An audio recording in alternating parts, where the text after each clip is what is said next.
तय किया है और सभी का साथ देता है। श्री राजेश शुक्ला। प्रधानमंत्री को झूठा ही बता दिया। धन्यवाद सभापति जी। सबसे पहले तो मैं आपको धन्यवाद देता हूं कि मुझे आपने अवसर प्रदान किया। हालांकि बड़ा कठिन था, देवगढ़ा जी के ओजस्वी और प्रभावमयी भाषण के बाद बोलना बड़ा कठिन काम है। सुनिए, आपकी पार्टी का समय खत्म हो चुका था, इसीलिए मैंने आपको धन्यवाद दिया।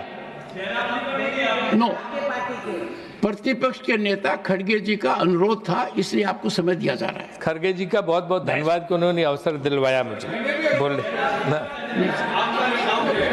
क्योंकि हाथी के पांव में आप भी आ जाते हो और प्रमोद तिवारी जी भी आ जाते हैं। क्योंकि सर ये बड़ा कठिन काम है, देवगढ़ा जी के बाद बोलना, उनके भाषण के बाद बड़ा मुश्किल काम है, लेकिन फिर भी मैं प्रयास कर रहा हूँ। सबसे पहले तो मैं राष्ट्रपति महोदया का जो भाषण है तो उसके लिए मैं उनको धन्यवाद ज्ञापित करता हूँ, और उसमें उन्होंने जिन जिन बातों का उल्लेख किया, उसमें महिला सशक्तिकरण हो और चाहे शिक्षा हो, उन बातों का हम समर्थन भी करते हैं। लेकिन राजनीतिक जो भाषण है, जो सरकार ने अपनी उपलब्धियों का बखान किया है, उसको लेके हमारे कुछ प्रश्न हैं। पहला प्रश्न ये है कि क्या राजनीति सिर्फ चुनाव के लिए होती है? क्या सिर्फ मकसद है कि केन केन प्रकार तीन तिकड़ा हर तरह से सिर्फ चुनाव जीत लेना ही राजनीति है, या कुछ जो है कार्य करने की भी बात है? आप देखिए, जितने भी भाषण उठा लीजिए, चाहे अभिभाषण हो, चाहे बजट भाषण हो, सब भाषण, आपको चुनाव आयोग की वेबसाइट पे जाने की जरूरत नहीं है, गूगल पे देखने की जरूरत नहीं। उन भाषणों से ही सरकार के पता चल जाएगा, मंत्रियों के भाषण से और लोगों के भाषण से, कि आगे किस राज्य में चुनाव होने वाला है। जिस राज्य के बारे में उसमें बात होने लगे, वहां के कपड़ों की, वेशभूषा की, संस्कृति की, खाने की, समझ लो कि बस राज्य में चुनाव आने वाले हैं, और जैसे ही चुनाव खत्म, उस राज्य की चर्चा खत्म।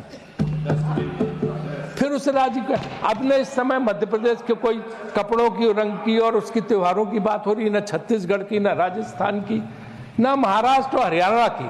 अब इसमें सिर्फ था दिल्ली और बिहार, इनकी चर्चा सिर्फ हो रही। तो ये जो है कि सिर्फ चुनाव जीतना, बाकी कुछ मतलब नहीं। वो उनका है ना सर राउत इंदौरी का, कि सीमाओं पे बड़ा तनाव है, क्या कहीं कोई चुनाव है? वैसे ही हाल यहाँ हो गया कि भाषणों में बड़ा जिक्र है, अरे भाई चुनाव की फिक्र है। तो ये जो है, मेरे ख्याल से ये मैं सब मानता हूँ कि इस चीज को हमें बहुत ज्यादा ये बढ़ावा नहीं देना चाहिए कि चुनाव ही हमारा मकसद है, और उसको अगर हम जो है त्याग देंगे तो शायद पूरे देश का कल्याण हो जाएगा। क्योंकि तमाम राज्यों से तमाम किस्म की मांगे हुई हैं, ना राष्ट्रपति के भाषण में उनका जिक्र है और ना ये बजट में भी जिक्र है। अब आप देखिए, आप कहते हो मॉडल कोड ऑफ कंडक्ट, चुनाव आचार संहिता, ये चुनाव आयोग को 1 तारीख के पहले रखना चाहिए था। आप छोटे छोटे काम रुकवा देते, छोटी छोटी परियोजनाएं ये कह के चुनाव आयोग रुकवा देता कि साहब ये जो है वोटर को जो है तुष्टि का, उसको लुभाने का तरीका। बजट तो सबसे बड़ा घोषणाओं का भंडार है। बजट जो है चुनाव के ठीक पहले हो रहा, और भाजपा का विज्ञापन निकल रहा है चुनाव के दिन कि 12 लाख तक कर मुक्ति, ये बजट की जो घोषणा थी इनके चुनाव उसमें आ गई। तो सीधे सीधे मॉडल कोड ऑफ कंडक्ट, चुनाव आचार संहिता को उल्लंघन है। आगे समय इसको ध्यान रखना पड़ेगा। मैं कोई आलोचना नहीं कर रहा हूँ, लेकिन इन चीजों को, टेक्निकल चीजों को ध्यान रख के ही हमें आगे बढ़ना पड़ेगा। और चुनाव आयोग इन चीजों पे ध्यान नहीं देता।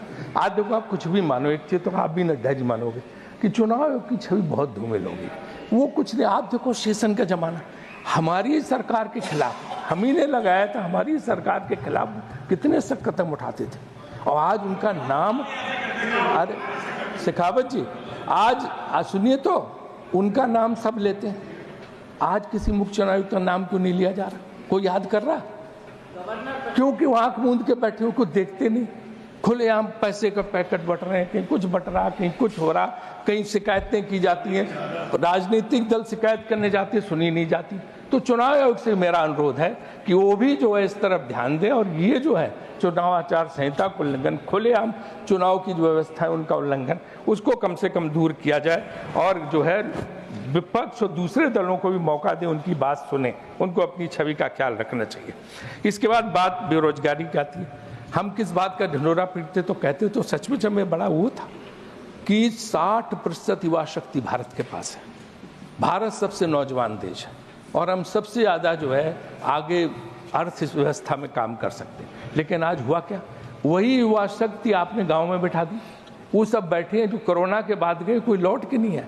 आज सूरत का उद्योग है, मुंबई का उद्योग है, पंजाब का कृषि उद्योग है, लेबर नहीं है, लेबरर्स ही नहीं।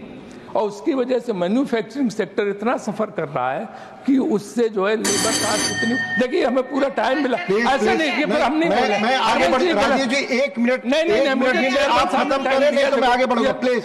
नो चेयरमैन सामने टाइम दिया, आप मत करें। आप खत्म करें टाइम दिया मुझे, टाइम दिया मुझे, आप खत्म करें जल्दी, नहीं तो मैं दूसरे स्पीकर को बुलाऊंगा प्लीज। टाइम दिया, इसके बाद हमें बोलने नहीं देगा।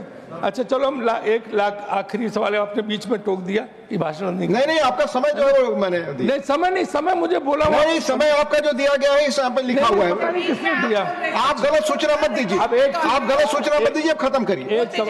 एक सवाल और कि कुंभ का भी जिक्र इसमें आया, जो वहाँ पे मरे हैं उनके प्रति श्रद्धांजलि अर्पित करती है। लेकिन एक चीज बताइए कि कुंभ एक राजनीतिक जो है आयोजन है या धार्मिक आयोजन? मैं भी कुंभ में बहुत गया हूँ बचपन से, हमारी नानी दादी वहाँ कल्पवास करती थी, मैं जाता था, हमेशा धार्मिक संतों प्रवचन सब। इस समय तो वहाँ मैं एक धन्यवाद माननीय श्री संजीव अरोड़ा, माननीय श्री संजीव अरोड़ा।